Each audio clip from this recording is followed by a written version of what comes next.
Ça se passe ici, sur France 3 Pays de la Loire. Affaire de femmes. Regardez, c'est un livre. Un ouvrage signé Anne Bouillon, l'avocate pénaliste nantaise qui plaide la cause des femmes dans les salles d'audience, mais même plus largement, dans toute la société. Bonsoir Anne Bouillon. Bonsoir. Avocate au barreau de Nantes. Affaire de femmes, ce sont les affaires que vous avez traitées ou c'est votre vie au travers des affaires que vous avez traitées? Est-ce qu'il y a beaucoup de personnel là-dedans?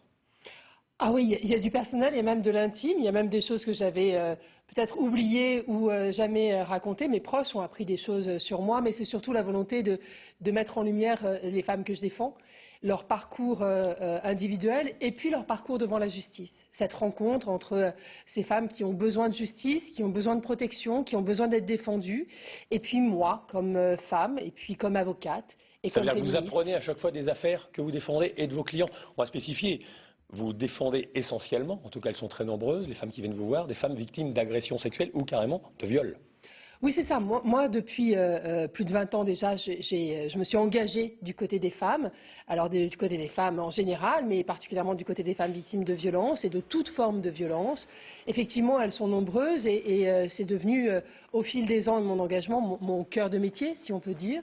Donc voilà, cet engagement comme avocate du côté des femmes, il est extrêmement important et aujourd'hui, il me fallait le mettre dans un livre. Alors c'est très imagé, hein. Le style est très, très rapide, incisif, c'est très, très imagé.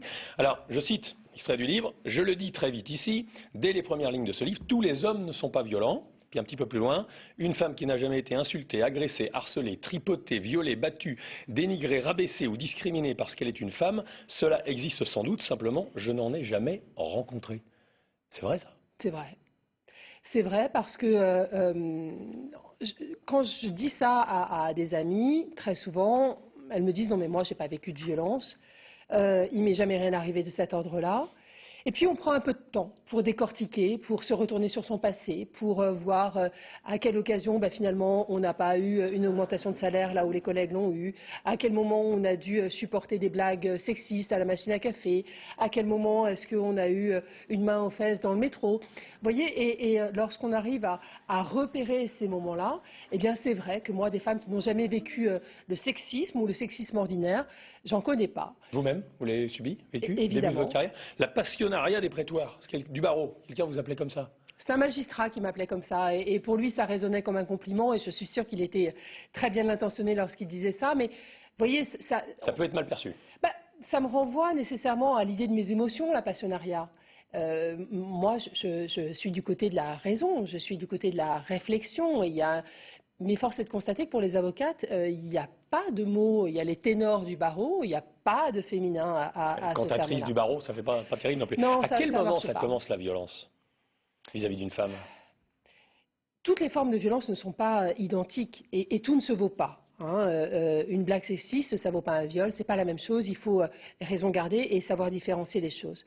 Pour autant, s'il y a une différence de degré, je crois qu'on peut repérer quand même une communauté de nature entre les choses. La violence, à proprement parler, elle commence quand il y a une volonté de domination, quand il y a une volonté de captation. Et puis, donc ça, c'est une violence psychologique. Après, il y a la violence physique carrément pour faire mal. Toutes les formes de violence procèdent de cette intention-là.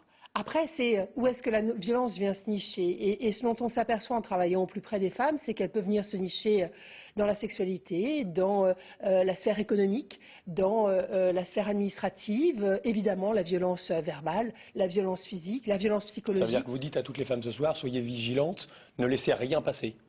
Ce que je leur dis, c'est qu'il faut être très clair sur ce qui se joue dans la conjugalité et qu'un rapport de domination, eh bien, il faut pouvoir le déceler pour ce qu'il est en fait. Quand quelqu'un vous demande où vous étiez et veut absolument savoir où vous étiez tout le temps, est-ce que c'est de l'amour ou est-ce que c'est du contrôle?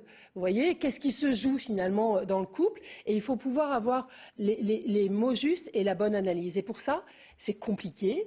Peut-être parler à des professionnels, parler à des amis et libérer une parole. Il faut le faire. On va regarder des chiffres que vous évoquez dans votre ouvrage. Une femme est victime de viol en France toutes les 9 minutes. 1 sur 6 a été victime de viol dans sa vie. 8% seulement déposent plainte. 76% des plaintes sont classées sans suite. Forcément, quand on voit ça, on comprend ça. Oui, bien sûr. En réalité, ce que disent les chiffres, c'est que les femmes restent dans le silence, en fait. D'abord, le viol, pour parler de cette forme de violence-là qui est paroxystique, c'est un phénomène structurel. Ce qu'on voit avec le procès Pellico à Avignon nous donne vraiment à voir de ce que voilà, c'est quelque chose d'ordinaire, même si ce procès est extraordinaire dans ce qu'il mobilise en termes d'échelle. Mais ce que disent les chiffres, c'est que, écoutez, encore ce matin, moi j'avais une femme qui me racontait qu'elle était soumise au devoir conjugal, vous voyez, et elle a du mal à conscientiser le fait que, eh bien non, elle n'a pas à se soumettre à ça. Que son corps lui appartient. Et que son statut de femme mariée ne l'oblige à rien. Ouais. Vous parlez de l'affaire Pellico, justement. Il y a eu le mouvement MeToo, né en 2007, mais qui a pris son ampleur en 2017. Est-ce que là, l'affaire Pellico, ça ne va pas justement démocratiser, le terme est peut-être mal choisi, encore la parole des femmes, la libérer encore plus? Parce que MeToo, il y avait un côté réservé un peu aux élites, au star system, si vous voulez. Là, Gisèle Pellico, c'est une femme comme une autre, une lambda. Vous avez raison. Moi, ce que je constate dans ma pratique, c'est que les femmes que je reçois, c'est des femmes qui sont d'abord éminemment différentes, qui viennent de tous horizons, de tous milieux, qui ont tous les âges. Je reçois des femmes âgées qui ont vécu des violences conjugales toute leur vie. Je reçois des toutes jeunes filles qui commencent à subir des violences. Et voilà, il faut que toutes se sentent autorisées à pouvoir dénoncer ce qu'elles subissent et à pouvoir avoir accès à la justice et à l'institution. Ce livre, dès le début, à Sarah, ma fille, vous êtes inquiète pour elle?